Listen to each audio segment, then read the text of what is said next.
क्या Bhojpuri film industry का सबसे बड़ा तख्ता पलट हो चुका है? क्या राजनीति की एक चाल ने भोजपुरी के ट्रेंडिंग स्टार खेसारी लाल यादव के कैरियर पर फुल स्टॉप लगाने की तैयारी कर ली है? जी हाँ, ये सवाल इस वक्त यूपी बिहार के सियासी गलियारों से लेकर मुंबई के फिल्मी स्टूडियो तक हर किसी की जुबान पर तैर रहा है।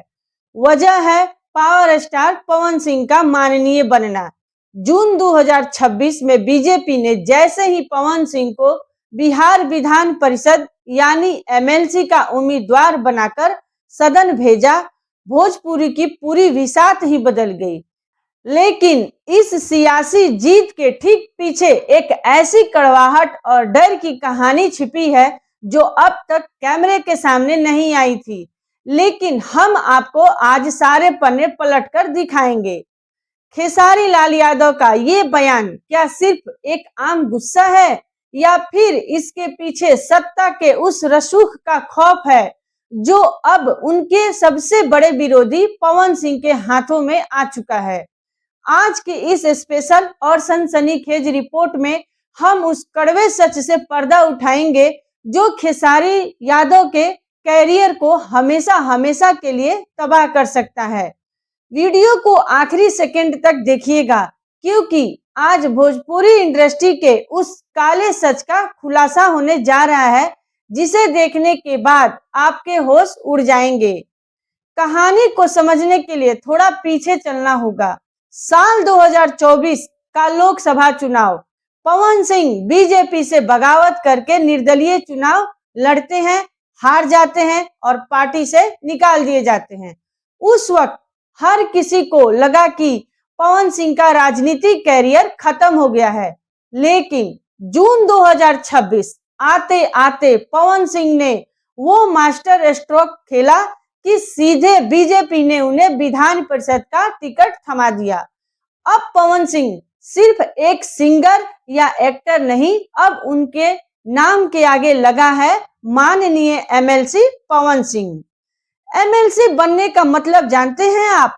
कानून बनाने की ताकत, सरकार में सीधी पैठ, पुलिस प्रशासन और ब्यूरोक्रेसी पर सीधा असर।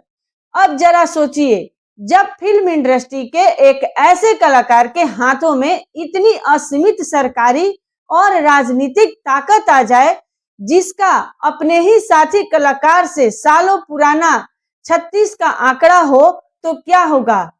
क्या यह पावर सिर्फ राजनीति तक सीमित रहेगी या इसका इस्तेमाल पुरानी खुन्नस निकालने के लिए किया जाएगा? बिहार और यूपी के सिनेमा घरों के मालिक या सोच के ऑर्गेनाइजर्स कभी भी सत्ताधारी पार्टी के एक ताकतवर नेता से दुश्मनी मोल नहीं लेना चाहेंगे। अगर पर्दे के पीछे से सिर्फ एक इशारा कर दिया जाए कि खेसारी की फिल्म को स्क्रीन नहीं मिलनी चाहिए या खेसारी लाल यादव के स्टेज शो को प्रशासन से परमिशन नहीं मिलनी चाहिए, तो सोचिए खेसारी का क्या होगा। एक कलाकार के पैर तो वैसे ही कट जाएंगे। अब आइए उस बयान पर जिसने इस पूरे सस्पेंस को हवा दी है। पवन सिंह के माननीय बनने के पहले जब मीडिया ने खेसारी लाल यादव से सवाल किया तो खेसारी यादव के चेहरे पर वो पुराना दोस्ताना भाव गायब था। उन्होंने तंज कसते हुए कहा कि मैं किसी का चमचा नहीं हूं और ना ही मैंने उनके कैरियर से कुछ सीखा है। जरा गहराई से सोचिए, एक वक्त वो था जब खेसारी खुद आगे बढ़कर पवन सिंह को भोजपुरी का शेर बुलाते थे, लेकिन आज उनकी भाषा में इतनी कड़वाहट क्यों? क्या खेसारी को इस बात का एहसास हो चुका है कि पवन सिंह अब उनके लिए एक फिल्मी कंपटीटर नहीं रहे, बल्कि एक बहुत बड़ी राजनीतिक दीवार बन चुके हैं?